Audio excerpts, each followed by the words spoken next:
Oremos. Nosso Deus e amado Pai, louvado e engrandecido seja o nome do Senhor, nosso Deus eterno, Criador. Agradecemos por todas as bênçãos que o Senhor tem nos dado em Cristo Jesus. Obrigado, Pai, por esse Evangelho de Marcos que temos aprendido, Pai, sobre o Senhor, mais sobre ser discípulos desse poderoso Senhor, servo. Agradecemos ao Senhor pelo nosso irmão Alan, que tem nos ensinado com a sabedoria do Senhor, possamos colocar em prática aquilo que temos aprendido, para que sejamos discípulos melhores, mais parecidos com o Senhor, mais agradáveis a Ti e também aos nossos irmãos. Abençoe esses estudos, que o Senhor esteja abençoando esse momento, a cada irmão que aqui está, no nome de Cristo Jesus, nosso Senhor, que oramos. Amém. Obrigado, Fábio. Vamos fazer como nós fazemos, então, sempre nas quintas-feiras. Eu não vou conseguir ver todos vocês, e para o Lucas não ter que ficar também olhando para todo mundo.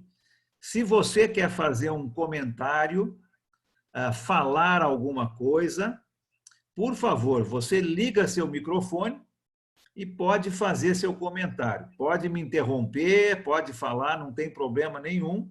Tá? Você faz toda a parte do seu comentário também que você precisar fazer. Tá bom? Eu vou trocar de câmera. Vou desligar essa aqui. E vou ligar essa outra aqui.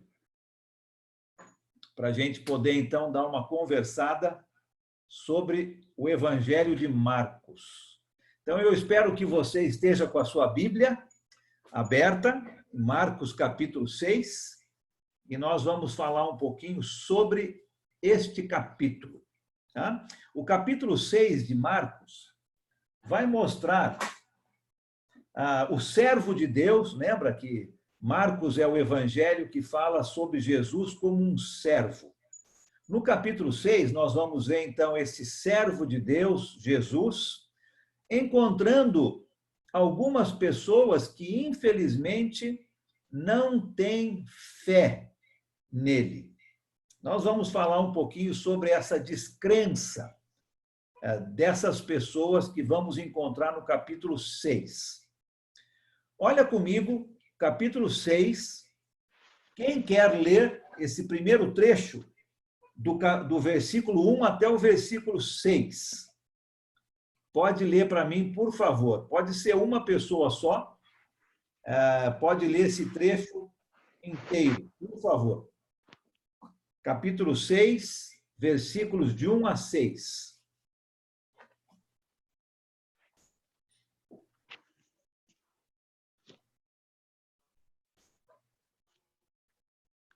Tendo Jesus partido dali, foi para sua terra, e os seus discípulos o acompanharam. Chegando o sábado, passou a ensinar na sinagoga, e muitos, ouvindo-o, se maravilhavam, dizendo: de onde vem a este estas coisas? Que sabedoria é esta que lhe foi dada? E como se fazem tais maravilhas por suas mãos? Não é este o carpinteiro, filho de Maria, irmão de Tiago, José, Judas e Simão? E não vivem aqui entre nós suas irmãs? E escandalizavam-se nele. Jesus, porém, lhes disse: não há profeta sem honra, senão na sua terra, entre os seus parentes e na sua casa. Não pôde fazer ali nenhum milagre, senão curar uns poucos enfermos, impondo-lhes as mãos. Admirou-se da incredulidade deles, contudo, percorria as aldeias circunvizinhas a ensinar. Muito obrigado. Então, nesse primeiro texto aqui do capítulo 6, nós vamos encontrar algumas pessoas que não vão acreditar ou ter fé em Jesus, né? Infelizmente, muitas pessoas ao redor de Jesus não tinham fé nele. Nós já falamos disso outras vezes, mostrando que muitas queriam só ver milagres, estavam ali somente para ver um show. Por isso que muitas vezes Jesus falava através de parábolas, lembra disso, né? Aqui nós vemos Jesus voltando para a cidade dele, Alan, Nazaré. você está sem imagem. Como é que é? Você está sem imagem, ninguém está te vendo. Procura numa outra telinha, que eu estou numa outra telinha.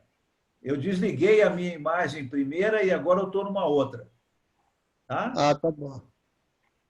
Então, aqui, Jesus está voltando para Nazaré, a sua cidade. Quando nós lemos ali no versículo 1, Jesus saiu dali e foi para a sua cidade. Nós entendemos a cidade de Nazaré, aonde Jesus passou a sua infância, aonde Jesus passou muito tempo da sua vida. Jesus nasceu na cidade de Belém, na Judéia. E depois ele foi morar na cidade de Nazaré, na Galileia. Muitas vezes ele é conhecido como Jesus, o Nazareno, por causa do nome da sua cidade, Nazaré, né? E a fama de Jesus, com certeza, era muito conhecida. Tanto é que lhe foi permitido, no sábado, falar na sinagoga, como a gente vê aqui no versículo 2. Vamos lembrar um pouco que Jesus estava falando e ensinando pessoas que conheciam muito bem a vida de Jesus. Jesus havia passado muitos anos da sua vida lá, cresceu nesta cidade, trabalhou nesta cidade como carpinteiro.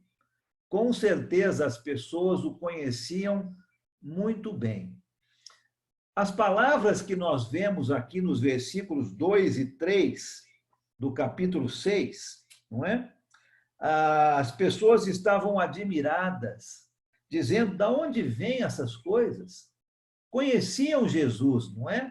Uma pessoa simples, um carpinteiro, tem até o nome da sua mãe, o nome dos seus irmãos e das suas irmãs, no versículo 3, mas, infelizmente, essas pessoas que eram seus conhecidos não estavam levando Jesus a sério.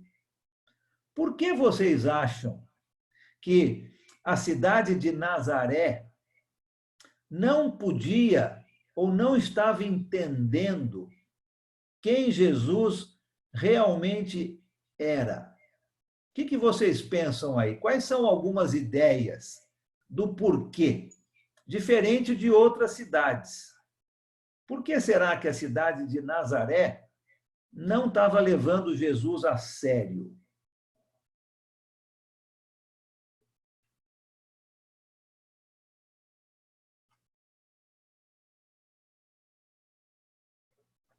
Oi, Alan. Da Oi, própria Alan. cidade? Não, pode falar, Adriana. Oi, Alan. Pode falar, Adriana.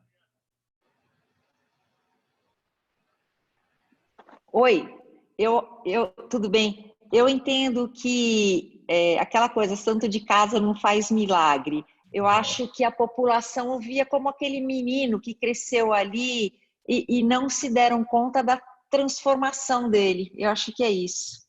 Era um menino simples, o carpinteiro, o filho de carpinteiro, o menino da cidade ali, como às vezes a gente vê na própria cidade, um rapaz que sai, se torna um médico famoso, um pastor, e às vezes as pessoas da cidade não falam, é aquele menino, ainda não se deram conta dele. Muito bem. Eu acho que tem muito a ver isso que você falou, Adriana. Sim. Obrigada. Muito bom, ótimo, ótimo. Alguém mais tem alguma ideia além disso? Tem alguma outra coisa? Por que que aquelas pessoas não levavam Jesus a sério?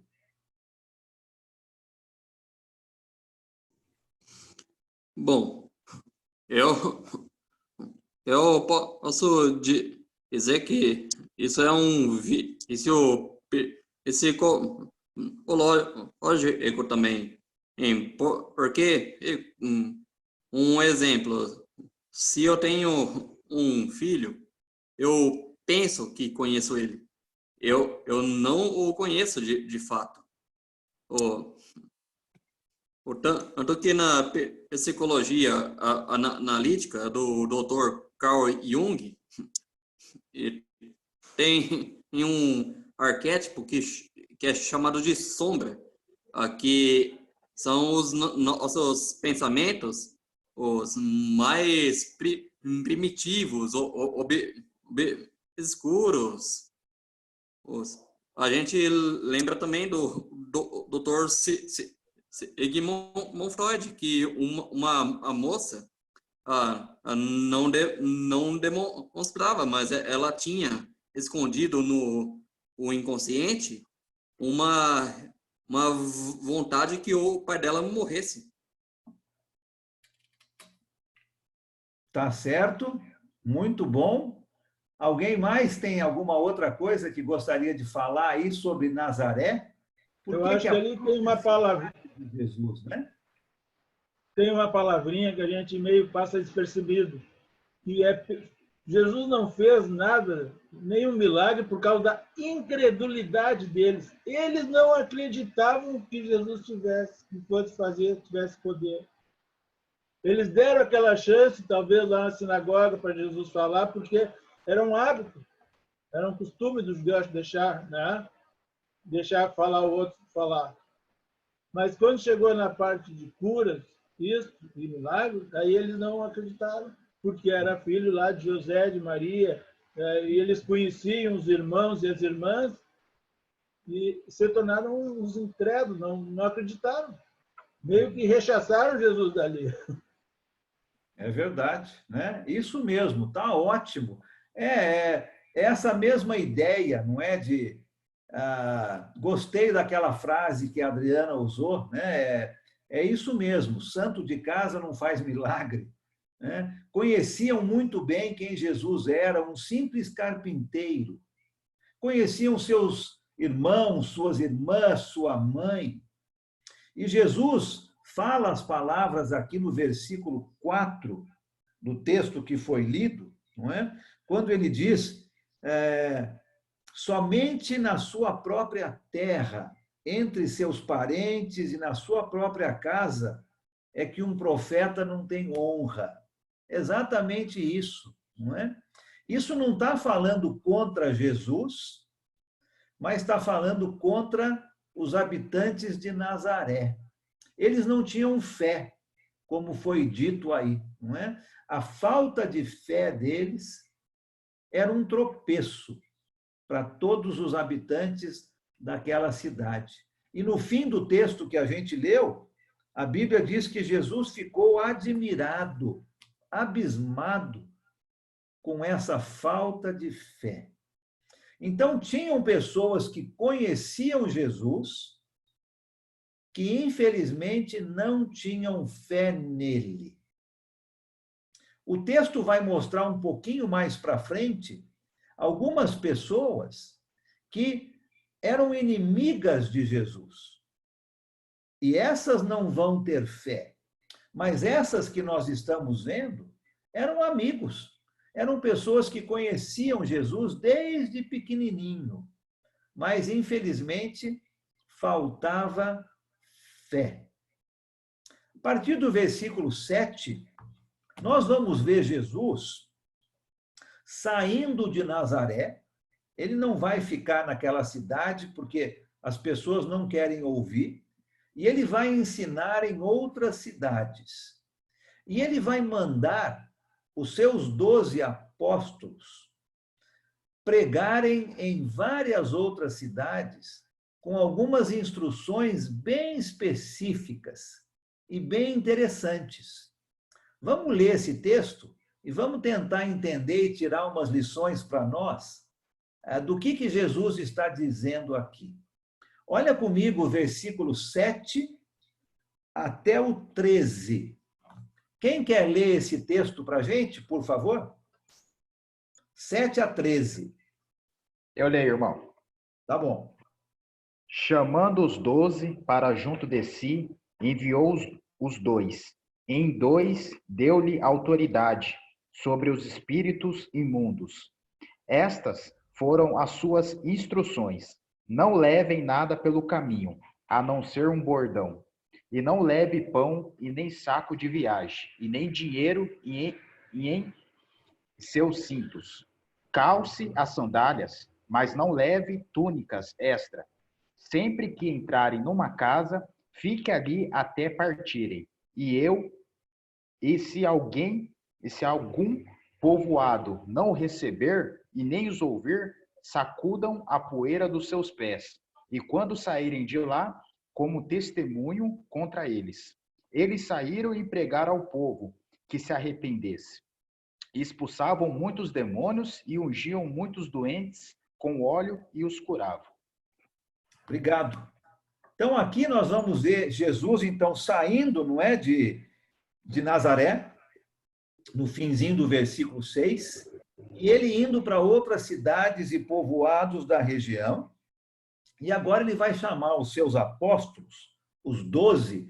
Você lembra que no capítulo 3, nós já sabemos os seus nomes. Jesus chamou 12, dentre os vários discípulos que ele tinha, para um ensinamento especial, para passar um tempo especial com esses 12. E agora Jesus vai mandar os 12 para algumas coisas específicas em vários povoados e cidades daquela região.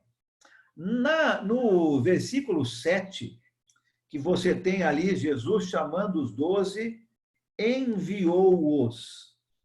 Esta palavrinha enviar é a palavrinha que na língua grega chama-se apostelo. E é daí que a gente tem a palavra apóstolo hoje em dia. A palavra apostelo em grego significa enviar. Jesus, então, está chamando os 12, está apostolando eles, né? Está enviando com uma missão específica, com um fim específico. Por isso que eles são chamados de apóstolos.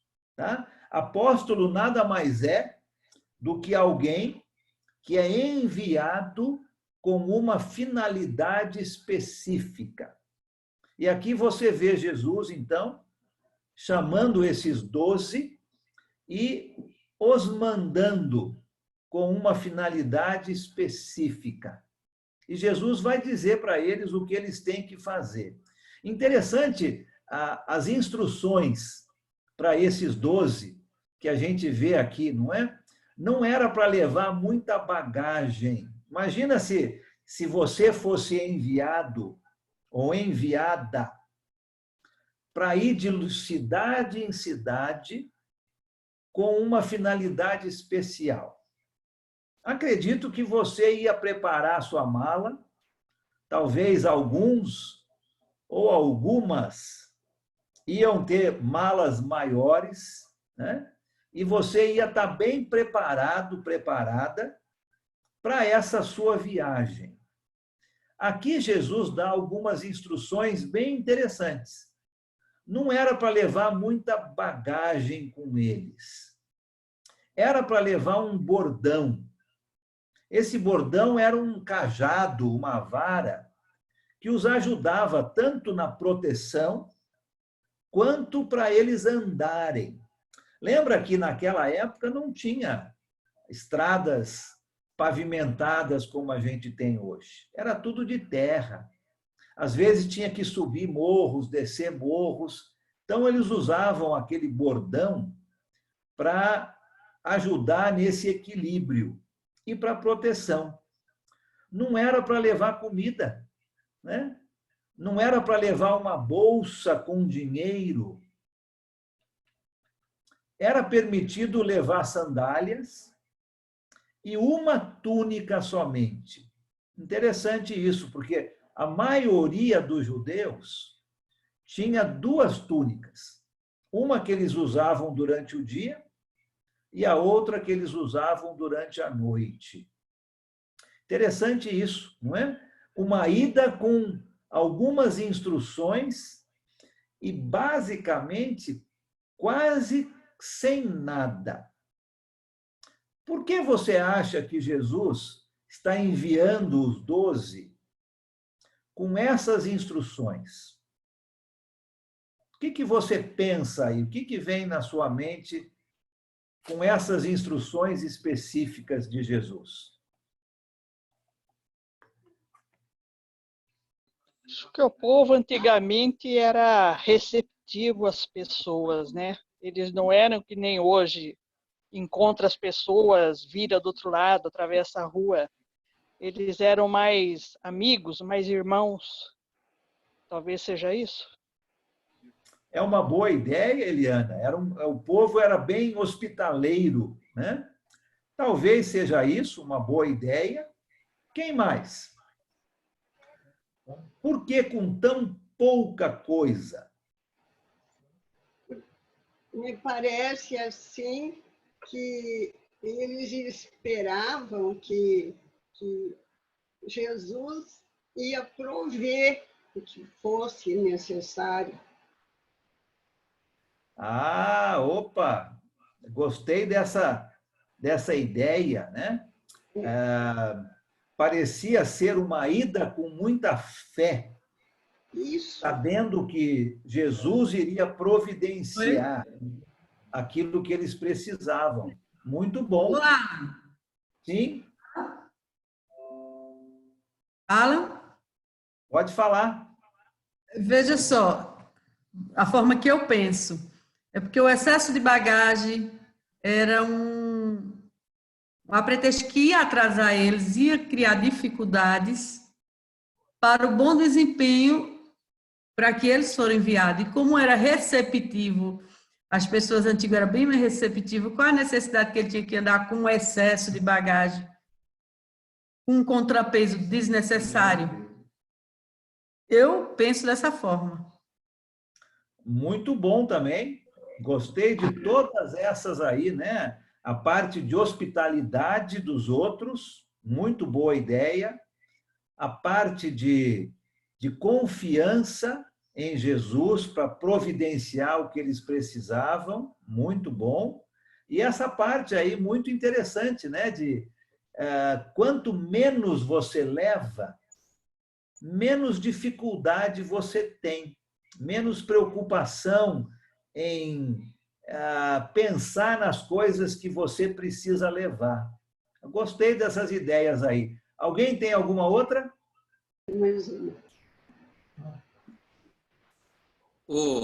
Olha, como hoje, quando a gente conhece Jesus e decide segui-lo, a gente larga o material, né? A gente começa a largar as coisas materiais. Elas não têm aquela importância que tinha antes, me parece. Vai seguir Jesus e é uma fé e uma decisão genuína, né? Verdadeira. A gente larga o material. Todas as pessoas que querem seguir Jesus têm essa decisão, essa atitude, e não se incomodam, não se preocupam. Me parece também. Muito bom, gostei também disso, né? Interessante a parte dos versículos 10 e 11, como era o costume naquela época, né? A Eliana falou sobre hospitalidade, é isso mesmo. o povo era muito hospitaleiro, né? Jesus está instruindo os 12 a ficarem nas casas de pessoas e não gastando tempo e dinheiro com pessoas que eles não conheciam, mas na casa de pessoas provavelmente conhecidas. Interessante esse costume de sacudir a poeira, né? Se você fosse para uma cidade e esta cidade não te recebesse bem como um visitante, era costume naquela época de você sair da cidade e, ao sair da cidade, você sacudia a poeira das sandálias dos seus pés, significando, olha, esta cidade aqui não tem muito futuro, né? Ela não recebe bem as pessoas. Não me merece. Não se interessa, isso mesmo. Não me merece, né, de eu estar aqui. É verdade, é verdade. Hoje a gente não tem esse tipo de costume, né, de sacudir a poeira dos nossos pés. Mas era interessante esse costume. E os seus discípulos, os seus apóstolos, obedecem a Jesus, vão nessa viagem e retornam com muito sucesso. O finalzinho do texto que a gente leu, né? Versículos 12 e 13, nos ensina que eles tiveram sucesso nessa sua empreitada. Confiaram em Jesus e tiveram sucesso. Eu gostei muito do que vocês falaram, né? Sobre hospitalidade, sobre confiança em Jesus. Olha, vamos levar pouca coisa, porque Jesus vai providenciar. Vamos levar pouca coisa, porque a nossa preocupação não é para estar em coisas externas, né? Como a nossa mala pesada. A nossa preocupação tem que estar em outras coisas, não no material. Muito boas essas ideias aí. Nós vamos falar um pouquinho disso depois nas aplicações para nós. Vamos ver um outro grupo de pessoas que não tinha fé em Jesus. Já falamos sobre os conhecidos de Jesus. Agora vamos falar um pouquinho sobre os inimigos de Jesus, numa história bem interessante. Começando no versículo 14, é um trecho um pouco grande, então nós vamos dividir essa leitura, mas nós vamos falar um pouquinho sobre a falta de fé dos inimigos de Jesus. E aqui vai usar Herodes, o rei Herodes, que era o rei dos judeus, né, daquela época. Logicamente, Roma tomava conta do mundo, mas Roma, na sua inteligência, ela permitia que os reinos que ela conquistava mantivessem as suas lideranças. Logicamente que essas lideranças deviam honra e submissão a Roma. E é o que nós estamos vendo aqui. Na região da Judéia, a Judéia tinha sua própria liderança, mas os líderes judeus se submetiam à autoridade do imperador romano. E aqui nós temos um exemplo deste rei chamado Herodes, né? Que, logicamente, é submisso à autoridade romana, mas eram inimigos de Jesus. Vamos ler esse texto? Vamos dividir esse texto em algumas leituras. Alguém aí, por favor, leia para a gente do versículo 14 até o versículo 20. Primeira pessoa, leia do 14 ao 20. Depois, alguém, por favor, leia para a gente do 21 ao 25. E aí a terceira pessoa pode ler do 26 ao 29. Tá? Vamos fazer em 3 pessoas essa leitura. Quem quer ler o primeiro trecho, por favor? O rei Herodes ouviu falar dessas coisas, pois o nome de Jesus havia se tornado bem conhecido. Algumas pessoas estavam dizendo: João Batista ressuscitou dos mortos. Por isso, estão operando nele poderes miraculosos. Outros diziam: ele é Elias. E ainda outros afirmavam: ele é um profeta, como um dos antigos profetas. Mas quando Herodes ouviu essas coisas, disse: João, o homem a quem decapitei, ressuscitou dos mortos. Pois o próprio Herodes tinha dado ordem para que prendessem João, o amarrassem e o colocassem na prisão, por causa de Herodias, mulher de Felipe, seu irmão, com a qual se casaram. Porquanto João dizia a Herodes: não te é permitido viver com a mulher do teu irmão. Assim Herodias o odiava e queria matá-lo, mas não podia fazê-lo, porque Herodes temia João e o protegia, sabendo que ele era um homem justo e santo, e quando o ouvia, ficava perplexo. Mesmo assim, gostava de ouvi-lo. Obrigado. Quem pode ler agora, então, o próximo texto? Eu posso? Finalmente, Herodias teve uma ocasião oportuna. No seu aniversário, Herodes ofereceu um banquete aos seus líderes mais importantes, aos comandantes militares e às principais personalidades da Galileia. Quando a filha de Herodias entrou e dançou, agradou a Herodes e aos convidados. O rei disse à jovem: peça-me qualquer coisa que você quiser, e eu lhe darei. E prometeu-lhe sob juramento: seja o que for que me pedir, eu lhe darei até a metade do meu reino. Ela saiu e disse à sua mãe: que pedirei? A cabeça de João Batista, respondeu ela. Imediatamente, a jovem apressou-se em apresentar-se ao rei com o pedido: desejo que me des agora mesmo a cabeça de João Batista num prato. Obrigado. Próximo texto.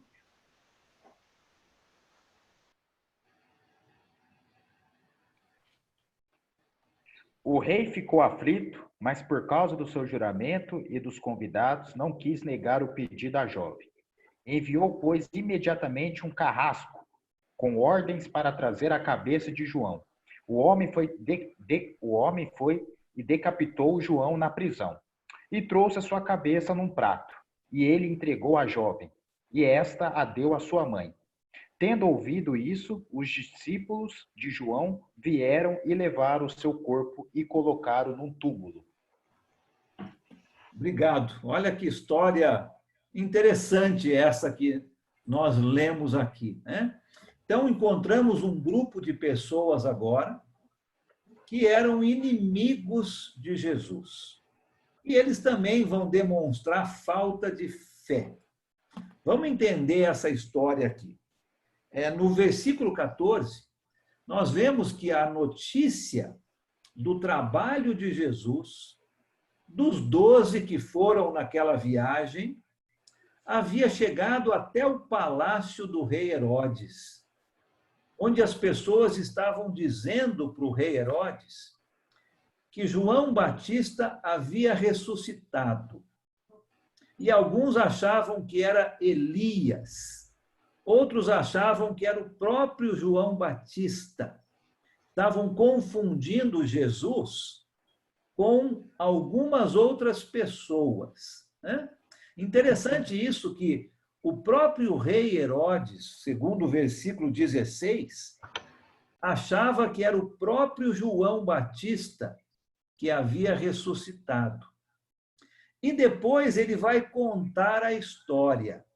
Então, lembra que Marcos, a maneira como ele escreve é uma maneira diferente dos outros. Marcos está escrevendo para romanos. Os romanos gostavam de ação. Marcos, ele consegue prender a atenção de quem está lendo. Marcos começa uma história e depois ele para a história e vai contar uma outra coisa. E os leitores ficam querendo saber o que aconteceu com a primeira história. Isso mantém os leitores nessa história, prende a atenção. E é o que nós vemos aqui no capítulo 6. Parece que o rei Herodes está falando sobre uma coisa, João Batista já tinha morrido, e depois ele vai contar a história de João Batista. É isso mesmo, né? A gente não está não entendendo o texto. Herodes vai contar o que aconteceu com João Batista. No começo da história, nós já entendemos que João Batista havia morrido. E depois Herodes vai contar o que aconteceu com João Batista. Na verdade, é Marcos que está contando, mas é como se Herodes estivesse contando a história, né? E a gente entende que Herodes, o grande rei, ele estava se casando com alguém que ele não deveria se casar, né? Ele estava se casando com a esposa do seu irmão. Olha só que interessante essa história. E a esposa do seu irmão tinha um nome bem parecido com o dele, Herodias, né? Herodes e Herodias. O fato dele se casar com a esposa do seu irmão, enquanto o seu irmão ainda estava vivo, não era algo permitido pelas leis judaicas. Lembra quando Deus deu a sua lei para Moisés? Isso não era permitido. E com certeza João Batista, sendo um pregador da palavra, denunciou isso para Herodes, para o grande rei. Disse para Herodes: olha, você não pode se casar com a mulher do seu irmão. Isso é contra a lei. Herodes não gostou e prendeu João Batista. João Batista estava preso, provavelmente no palácio do rei Herodes, não é? Mas interessante, o versículo 20 diz que Herodes sabia que João Batista era justo, santo e gostava de ouvi-lo. Provavelmente, quem estava influenciando Herodes nessa decisão de prender João Batista era a sua esposa, a Herodias, porque ela também, com certeza, não gostava de ouvir que o relacionamento dos dois, Herodes e Herodias, era contrário ao que a lei dizia. Você lembra quem é João Batista, né? No comecinho do Evangelho de Marcos, nós falamos sobre ele. João Batista era alguém que veio antes de Jesus, preparando o povo judeu para quando Jesus viesse. Foi um antecessor de Jesus, um grande pregador. E aqui, com toda a coragem dele, ele denunciou o grande rei Herodes e foi preso por causa disso. E ele está na prisão, mas o rei Herodes gostava de ouvi-lo. Provavelmente ele tirava ele da prisão, levava ele até onde ele ficava e pedia para João Batista falar com ele. Isso devia ser uma coisa que Herodes fazia muito. E Herodes gostava de ouvi-lo, mas a sua esposa, Herodias, não gostava de João Batista. E olha o que aconteceu, então. Herodes dá uma grande festa para se promover, né? Para se autopromover com toda a sociedade. E nesta festa, a filha de Herodias, de alguma maneira, faz uma dança E todo mundo gostou dessa dança. Ela foi muito bem aceita e Herodes ficou feliz, porque isso era uma coisa que iria levar mais a sua popularidade. E ele chega para a filha que não era dele, né? Era a filha da sua esposa, Herodias, e fala para ela: olha, pode pedir o que você quiser. Até a metade do meu reino eu te dou. E ela, então, com certeza, sabendo do ódio da sua mãe por João Batista, vai contar isso para sua mãe, e a sua mãe fala: pede a cabeça de João Batista. E Herodes não podia voltar atrás, porque ele havia feito esse juramento. E com certeza muitas pessoas ouviram Herodes dizendo para aquela filha: pode pedir o que você quiser. E quando ela pede, então, a cabeça de João Batista, Herodes fica muito triste, porque ele gostava de ouvir João Batista, mas ele não tem saída. E ele precisa, então, decapitar João Batista. Então, ele está contando essa história toda, né? E aí a gente volta agora para o começo do texto. Ele ouve falar do que Jesus está fazendo e ele pensa que aquele homem que ele decapitou havia ressuscitado. Ele pensa que é João Batista que veio agora para causar terror na vida dele, não é? Interessante isso. Os inimigos de Jesus não tinham fé em Jesus. Acredito eu que se Herodes e a sua família tivesse fé em Jesus, com certeza eles teriam agido de uma maneira diferente com relação a João Batista. Você se lembra, nós não falamos disso, porque Marcos não trata disso, mas João Batista era primo de Jesus, né? Então, se Herodes tivesse fé em Jesus, ele não teria matado João Batista, não teria feito o que ele fez. E agora ele fica com medo que João Batista voltou à vida e vai causar problemas para ele. Interessante essa história, né? Alguém quer falar alguma coisa sobre essa história que nós acabamos de ver?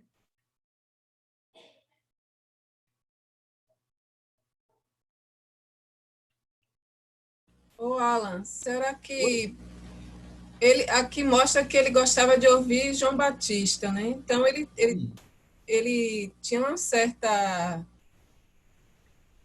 Ele gostava dos ensinos, mas eu penso que por conta da influência dos parentes, no caso da mulher e dessa filha, ele não se rendeu ao ensino, né?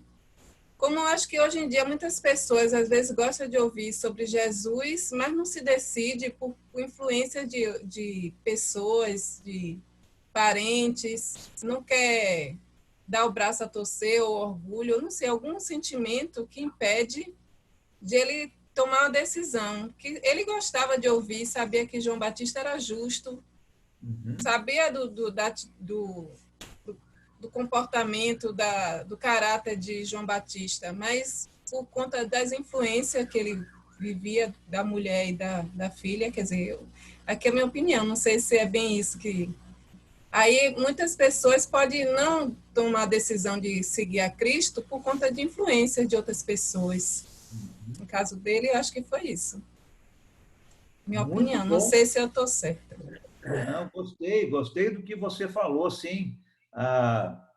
Tem muito a ver isso que você falou com essa história, não é? Será que, pensa um pouco na sua vida, será que outras pessoas têm mais influência sobre as suas ações do que Deus tem? Eu acho que é isso que nós estamos vendo ali, né? Outras pessoas estão tendo muito mais influência nas ações de Herodes do que Deus tinha. E muitas vezes pode acontecer isso na nossa vida. Outras pessoas podem influenciar tanto a nossa vida que nós deixamos Deus de lado. Elas têm muito mais influência na nossa vida do que Deus tem. Você acha que isso é uma coisa que pode acontecer mesmo? Eu creio que sim, que se a gente não se vigiar, até a gente já convertido, a gente pode naufragar na fé, quer dizer, se não fazer tomar certas decisões por influência de outras pessoas, se prende tanto na opinião alheia que não toma a decisão certa. Quer dizer, eu acho. Eu acho que sim, Nath. Muito bom. Gostei desse ponto seu aí. Não é? Muitas vezes, outras pessoas têm tanta influência na nossa vida que nós deixamos Deus de lado, né? Deus está falando uma coisa, mas as outras pessoas estão falando outra. E essas pessoas têm mais voz, têm mais força do que Deus e nos influenciam muito mais do que Deus. Creio que era isso que estava acontecendo com Herodes, né? Ele não queria perder o amor, talvez, dessa esposa, da filha dessa esposa. Então, ele permitiu que elas influenciassem a fazer uma coisa que ele não queria, mas não tinha saída. Acredito que sim. Muito bom ponto. Aqui também menciona que ele ficou aflito, né? Então, ele não estava com essa vontade de fazer isso. Dentro dele, ele não era o desejo dele. Ele não tinha esse prazer de fazer isso, ficou aflito, mas por conta do que ele prometeu, ele acabou deixando isso ser maior do que a atitude certa. Né? Sim, verdade. Muito bom. E o que vocês pensam aí, pensando ainda nessa história de Herodes? Será que muitas vezes nós agimos como Herodes? Nós sabemos o que é certo, mas não temos coragem de fazer.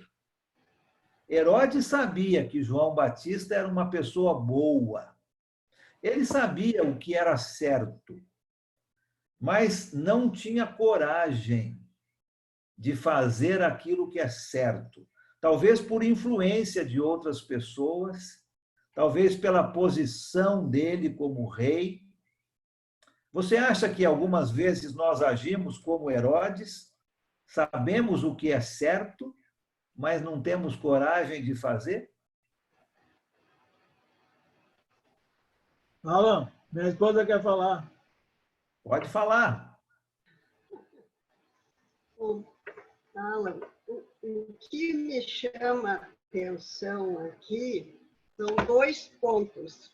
Primeiro, João Batista colocou a vida dele em risco quando... João Batista morto aí.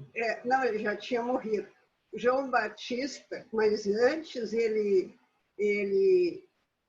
condenou o relacionamento de Herodes com a Herodias. Ele condenou lá atrás, né? Sim. Eu acho que muitas vezes a gente se encontra em situações parecidas, que a gente vê na nossa família mesmo, amigos que estão errados, cometendo pecado, e a gente não fala, a gente não tem coragem, não quer perder a amizade, né? Então, é errado, é uma pena, né? A gente tem que correr o risco de ter prejuízo, mas ter a coragem de não ser conivente com o pecado, né? E essas situações são bem frequentes no mundo, né? E depois o Herodes também, que não teve coragem, sabia que estava errado, que João Batista era justo, mas ele não teve a coragem de enfrentar as consequências e voltar atrás, né? Então, isso aí me chama bastante atenção, porque a vida de cristão, ela exige muita coragem, né? São muitas situações adversas, né? E nós não podemos ser coniventes, não podemos compactuar, né? Porque o mundo é assim e as pessoas gostam que a gente acompanhe a coisa errada, né?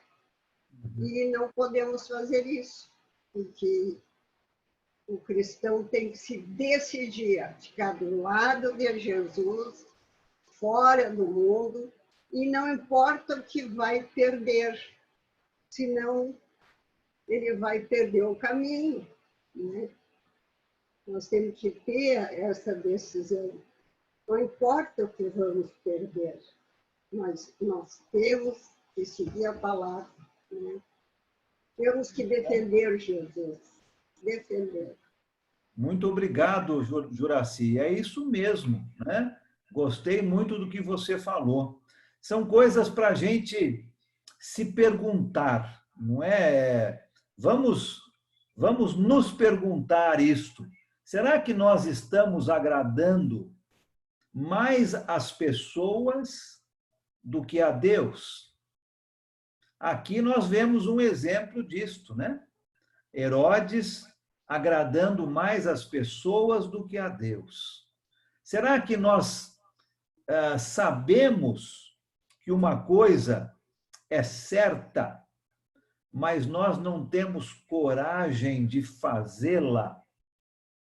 Uma outra pergunta para nós, né? Será que as pessoas têm mais influência na nossa vida do que Deus tem? Com certeza exige coragem. Herodes aqui não demonstrou coragem, de jeito nenhum, né?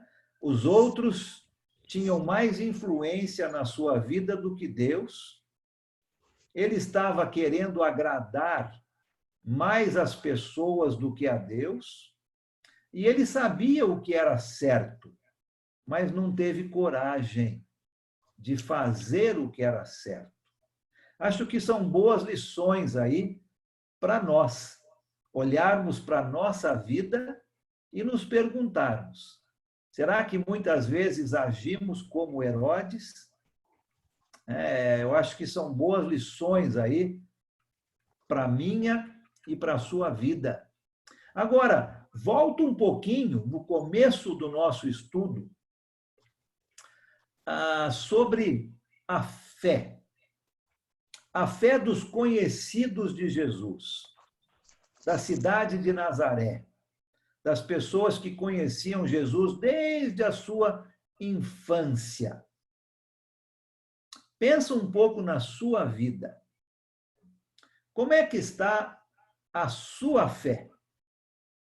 Como é que está a minha fé? Será que a minha fé é como aqueles conhecidos de Jesus? Eu não tenho muita fé. Como é que está a minha fé em Jesus? Uma boa pergunta para todos nós aqui avaliarmos a nossa fé, né? Pensa um pouco nisso durante esta noite. Pensa um pouco na sua fé. Pensa um pouco na sua coragem de fazer sempre aquilo que é certo. Pensa um pouco nas influências que existem na sua vida. Todos nós temos pessoas que têm influência na nossa vida. Mas essas pessoas têm mais influência do que Deus? Será que eu quero agradar muito mais aos outros do que a Deus? São perguntas muito boas que que estão saindo desse texto para nos afrontar, né? Para que a gente faça essas perguntas para nós, né? Pensa um pouco naquilo que nós falamos dos 12 indo nessa missão especial sem levar muita coisa. Vamos trazer algumas ideias para nós aqui. Vamos ser um pouco mais próximos aqui das nossas vidas. Será que hoje em dia nós não estamos demais de preocupados com comida, dinheiro, roupas, casas, e nós não estamos nos preocupando como devíamos em ensinar os outros a palavra de Deus? Será que nós estamos deixando os confortos desta vida nos tirar da nossa verdadeira missão? Nada errado com ter conforto, mas se a gente deixa o conforto nos tirar da nossa verdadeira missão, nós não estamos fazendo o que Jesus nos pede. Nós falamos aqui que uma das ideias era que aqueles 12 tinham que depender que Jesus fosse providenciar tudo para eles. Essas coisas materiais poderiam muito bem ser um peso, não é uma distração do principal. E muitas vezes isso acontece conosco. Nós deixamos as distrações dessa vida material nos tirar da nossa verdadeira missão, né? Do nosso alvo, de falar de Jesus para todas as pessoas. O que você acha disso? Bastante coisas para a gente pensar, né? Bastante para fazermos para nós hoje à noite, depois que terminar esse estudo. Eu vou só dar uma saidinha fora desse teu Marcos. Eu acho que se a gente botar Mateus 6,33 na vida da gente, não tem como errar o foco. Tá certo, Sérgio, né? Procurar em primeiro lugar o reino e a justiça, né? É isso mesmo, né? Vamos pensar nessas histórias. Nós não vamos mais para frente aqui no capítulo 6. Vamos deixar isso para a semana que vem. Semana que vem nós vamos ver 2 histórias que têm a ver com a falta de fé dos discípulos.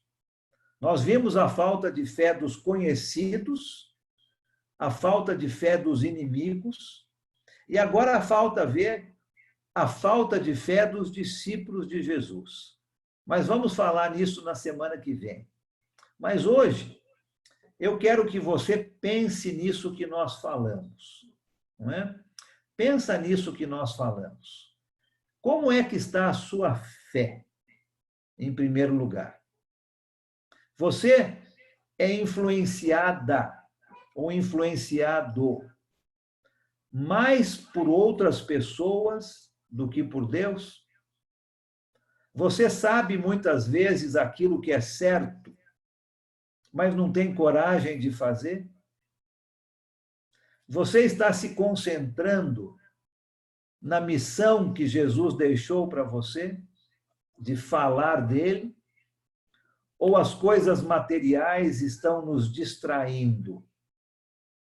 Nós estamos esquecendo de confiar em Jesus para nos providenciar as coisas. Pensa nisso hoje à noite, pensa nisso durante o restante desses dias, até a quinta-feira que vem, para a gente continuar esse estudo.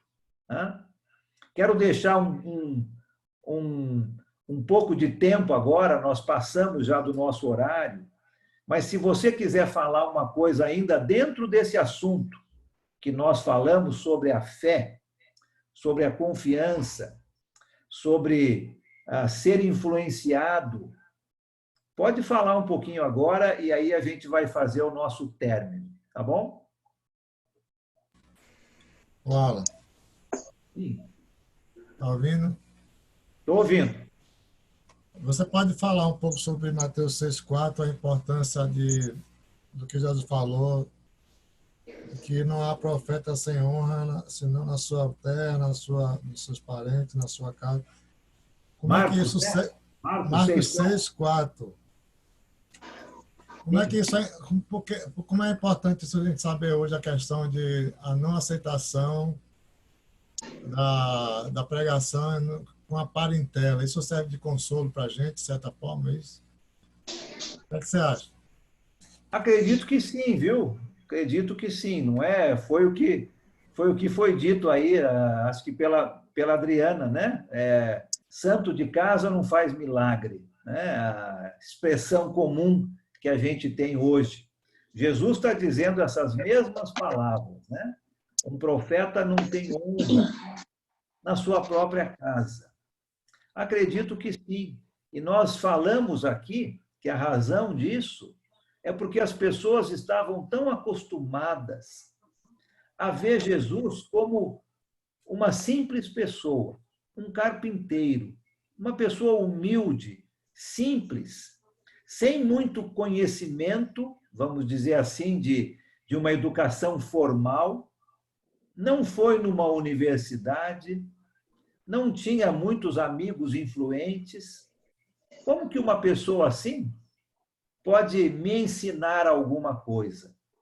E, logicamente, as pessoas da sua casa, da sua cidade, é que vão conhecer tudo isso, né? Então, faz sentido a gente pensar nisso na nossa vida, não é? As pessoas da nossa família são as que nos conhecem, sabem como nós somos. Como que uma pessoa assim pode me ensinar alguma coisa? Então, acredito que isso a gente pode trazer para a nossa vida, sim, Luiz. Muitas vezes acontece isso. Tem mais sucesso com pessoas de fora, com certeza. Né? Tá? Mais alguém? Alan, oi. Para mim sair foi uma advertência esse texto.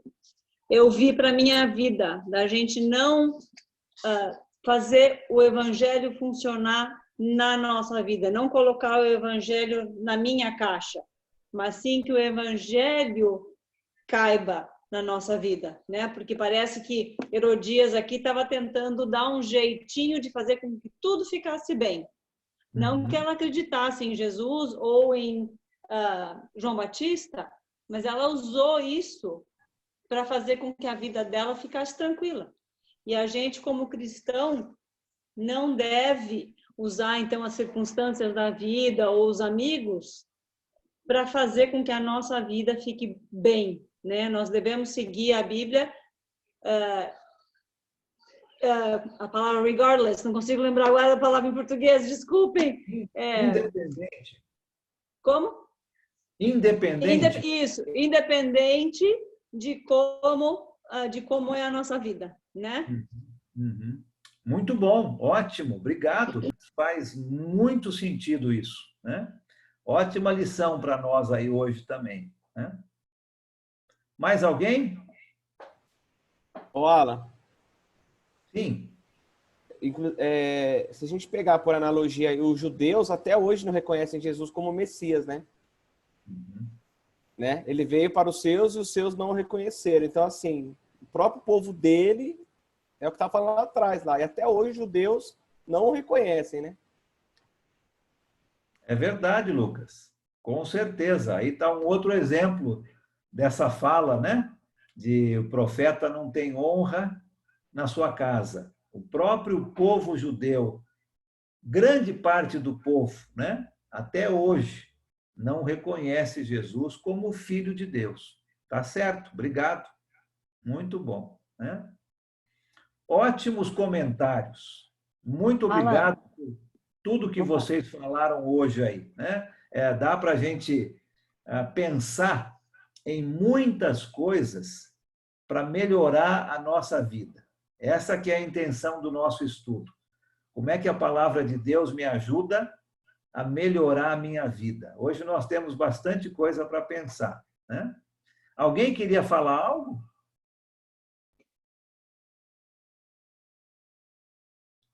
Adriana, acho que está sem som. É como a Juraci falou no começo, que foi lido esse texto, ela disse que não é o fato da pessoa não concordar com alguma coisa, é o fato dizer por que ela não está concordando. Dizer, não, eu não vou concordar porque o meu lado cristão está dizendo não. Porque, às vezes, só o fato da pessoa não concordar, mas ficar quieta, não tem significado. Então, de fato, eu concordo com a Juraci e acrescento isso, que eu acho que nós devemos falar sim. Eu não concordo porque o meu lado cristão não concorda. Muito bem, Eliana, tá certo. Não é só não concordar, né? É não concordar e dizer por quê. Muito bem, isso mesmo. Perfeito, né? Adriana, você queria falar alguma coisa? Oi, Alan, estão me ouvindo? Está me ouvindo? Ouvindo. Sim. Aqui eu só grifei aqui a essência do que nós estudamos hoje aqui, que é a falta de fé. E eu estava pensando aqui, a fé é um sentimento, é um caminho, mas é difícil, não é como você estuda e você adquire. A fé, ela vai e vem, vai e vem. Há momentos que eu falo por mim mesma, que a gente tem mais fé, outros momentos que a fé está pequenininha e renova de novo. E eu acho que é isso que me passou, que me tocou hoje, essa coisa da fé, porque foi de encontro ao meu sentimento também. E eu diria, a fé, não sei se é um sentimento, é um caminho, eu não sei definir o que é, não é só um sentimento, o que é a fé? É isso. Muito bom, uma pergunta ótima, não é? Uma pergunta muito boa. Alguém quer entrar aí nessa pergunta e responder isso para Adriana? Mas eu gostaria de dar um testemunho. A minha família, ninguém é cristão, só eu. Um dia, a minha irmã vivia com um senhor. Aí depois ela resolveu casar, e casaram. Olha, para te ver como eles têm consciência. Ela sabia que eu pensava daquilo. Eu dizia para ela, está errado, está errado. Né? Um dia que ela me veio, ela mora em Porto Alegre, um dia que ela me visitou aqui em São Paulo, quando ela chegou na porta do edifício, a primeira coisa que ela me disse, ela disse assim, mano, agora eu não estou mais em pecado, né? Eu casei, não estou mais em pecado, né? Olha, não sabia, eu dizia. Muito bom, né, Sérgio? Está vendo aí, tá vendo a sua influência, né? Muito bom. Vamos terminar, então. Eu quero ler um último versículo respondendo aquilo que a Adriana está perguntando. Vou sair um pouquinho de Marcos. Se você está com a sua Bíblia aí, abre comigo lá na carta aos Hebreus. Hebreus fica um pouquinho mais para frente na sua Bíblia, um pouquinho mais perto lá do final. Abre comigo no capítulo 11. Hebreus, capítulo 11.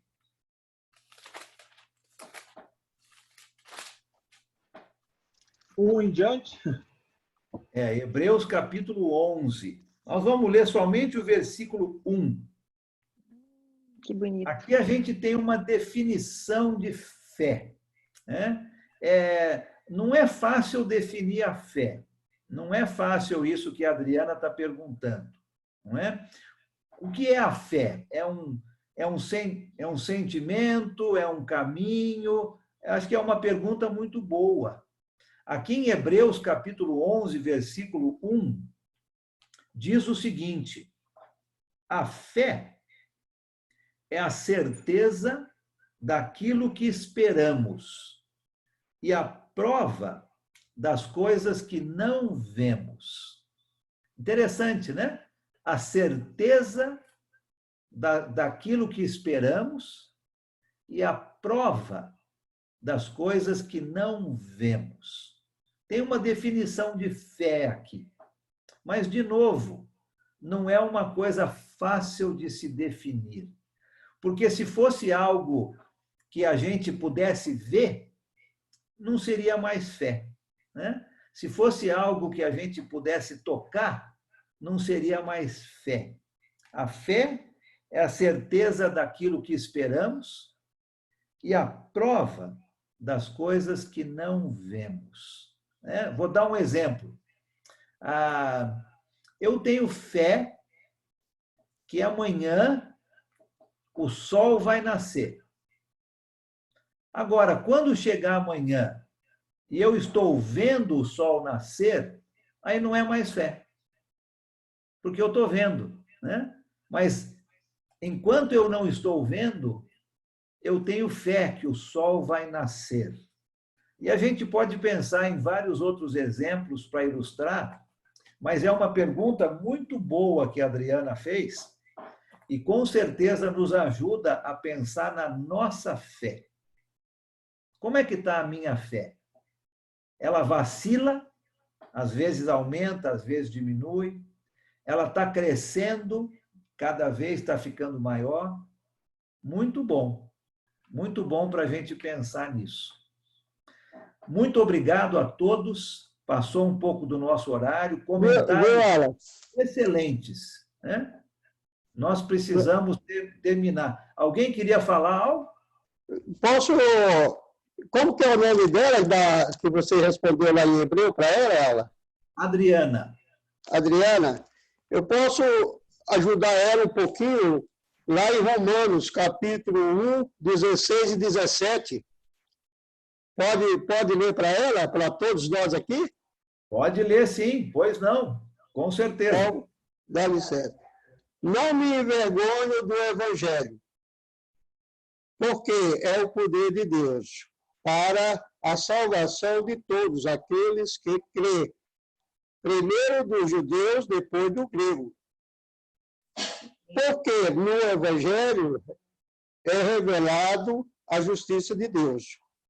Uma justiça que, do princípio ao fim, e pela fé, como está escrito, o justo viverá pela fé. Se não for pela fé, de fé em fé, nós cremos no Evangelho e a fé nossa está subindo, aumentando dia a dia, nós vamos cair.